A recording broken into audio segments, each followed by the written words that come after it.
Africa is 14 times larger than Greenland. You would never know that from the map you learned geography from. That map has been on classroom walls for over 400 years.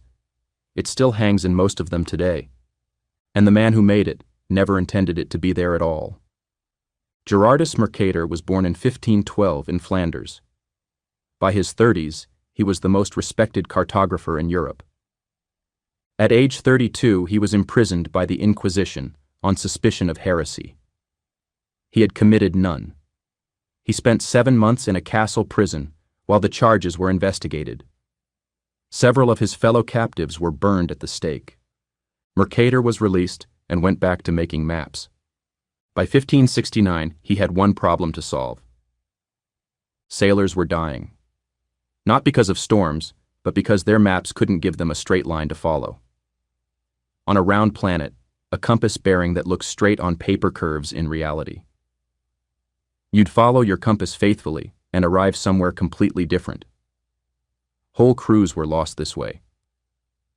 Mercator's solution was to stretch the map, distorting the size of land masses near the poles, so that any straight line drawn between 2 points represented an exact compass bearing a sailor could follow.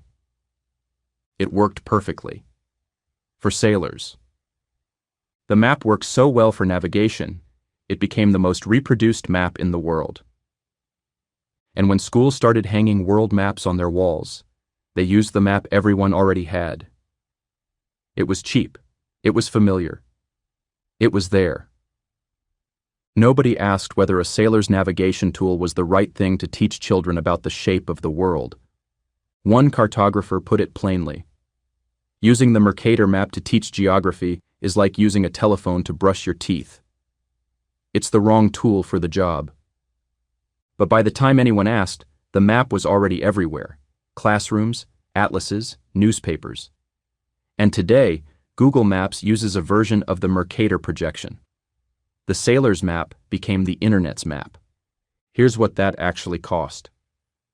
South America looks roughly the same size as Europe on the Mercator map. It is almost twice as large. Greenland looks roughly the size of Africa. Africa is 14 times larger. Alaska looks bigger than Mexico. Mexico is actually larger. These aren't subtle distortions. Generations of children learn them as fact. There's one more detail. Mercator put Germany, his adopted homeland, near the center of his map. As one cartographer noted, we all tend to see ourselves at the center of the world. For 400 years, that instinct was built into the map. Whether anyone intended it or not, that's what the map taught. In 2017, Boston Public Schools became the first known American school district to formally replace the Mercator map in their classrooms. Their reasoning was direct. 86% of their students are students of color. In the words of one district official, maps that students are presented with generally classify the places they're from as small and insignificant. It only seems right to present them with an accurate view of themselves. One school district. 400 years after the map was made. Mercator didn't set out to deceive anyone. He built a tool that solved a real problem for sailors on open water. It worked perfectly for exactly what it was designed to do. The mistake wasn't in the map. It happened slowly, through familiarity, through printing, through the fact that it was simply the map everyone already had, and nobody bothered to ask if it should be. Every map is a compromise. You cannot put a sphere on a flat surface without distorting something. Mercator chose to distort size in order to preserve direction, because direction was what sailors needed. The question nobody asked for 400 years is, what do students need?